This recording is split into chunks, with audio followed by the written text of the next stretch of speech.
Hello everyone, this is Jen Kitzmiller. I'm a meteorologist with the National Weather Service here in Missoula, and today I have your Sunday, August 20th fire weather briefing.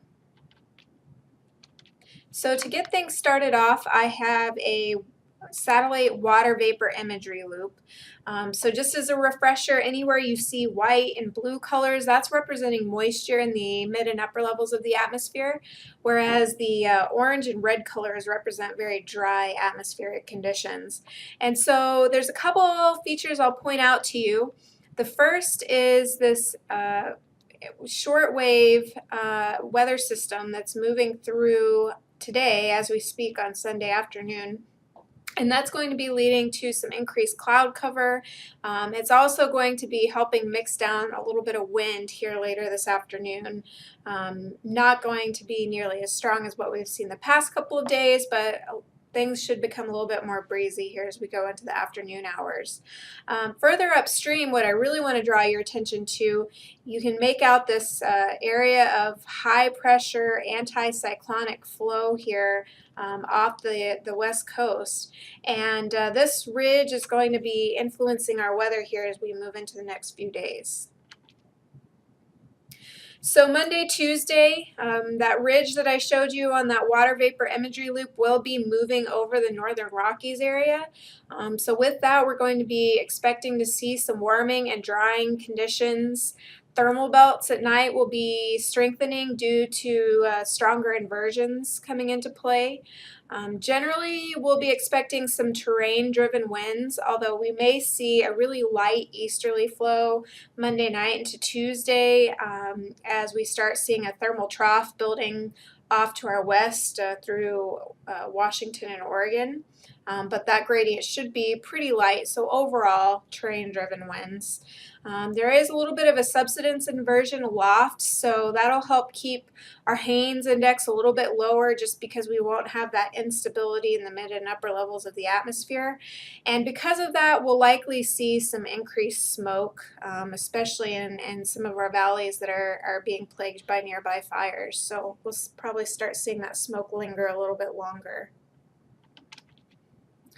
Now, the kind of driest period that we're looking at is going to be Tuesday night into Wednesday, and Tuesday night into Wednesday morning will likely be the time that we see those strongest thermal belts. So we can get into another period here where on the mid-slopes and ridges we only see recoveries into the 30–40% range. It's possible some of the drier areas could even only see coverings into the upper 20% range. So it's going to be a very dry period here as we get that ridge really strengthening over the area, with again Wednesday morning being kind of the most severe time for those recoveries. Now, as we get into Wednesday, we're going to transition the flow to more of a southwest flow aloft. That ridge of high pressure is going to start moving eastward, and so when we see that southwest flow, that's actually going to start bringing some moisture up and around the ridge from the desert southwest and start bringing in a little bit more monsoonal moisture. So as we get into, especially later in the afternoon on Wednesday, we're going to be getting into our next period of potentially critical fire weather conditions. And the reason for that is twofold. First, on Wednesday afternoon and evening, we're going to start seeing the potential of some thunderstorms. Likely they're going to first form into central Idaho and then move into west central Montana Wednesday night into Thursday morning. And the thing with this is it looks like it's going to be the mid and upper levels that start to saturate first of the atmosphere. So these storms will likely be fairly dry in this Wednesday afternoon through Wednesday night time frame. So Wednesday could be a critical day due to the combination of those hot and dry conditions, that monsoonal moisture that starts to increase the chance for some dry thunderstorms. Also, that southwest flow, we'll start seeing more instability. We'll start weakening or getting rid of that subsidence inversion I mentioned earlier. So because we're becoming more unstable, our Haynes index will be increasing as well, with some areas possibly getting up close to a Haynes of 5 for this Wednesday time frame. So this is the beginning of a potentially critical period.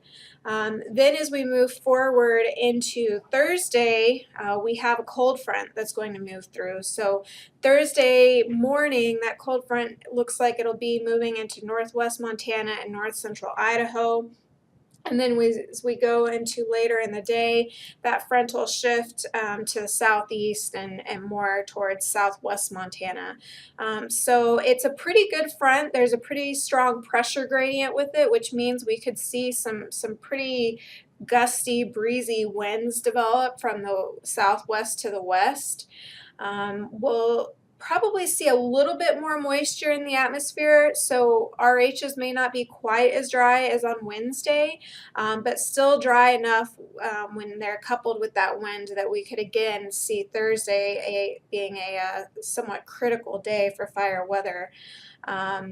The other thing with this is that we will likely see showers and thunderstorms with the frontal passage. It's looking pretty convective. At this point, the atmosphere does start moistening up a little bit more, so I think we'll start seeing a mix of wet and dry storms. But nevertheless, there is potential to continue to see some lightning with that wind, with that cold front passage. So Wednesday into Thursday looks like our next time of real concern as far as fire weather goes, and we'll be keeping an eye on it and keep you guys up to date here as we get a little bit closer on some of the details.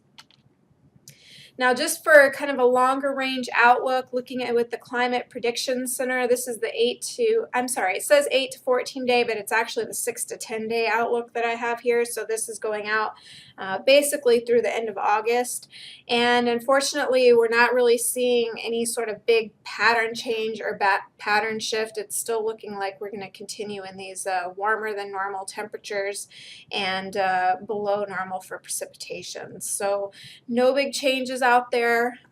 We'll be continuing to keep you up to date, and if you have any questions, feel free to give us a call here anytime, and we will plan on speaking with you on Thursday for our next fire weather briefing. Thanks for joining me.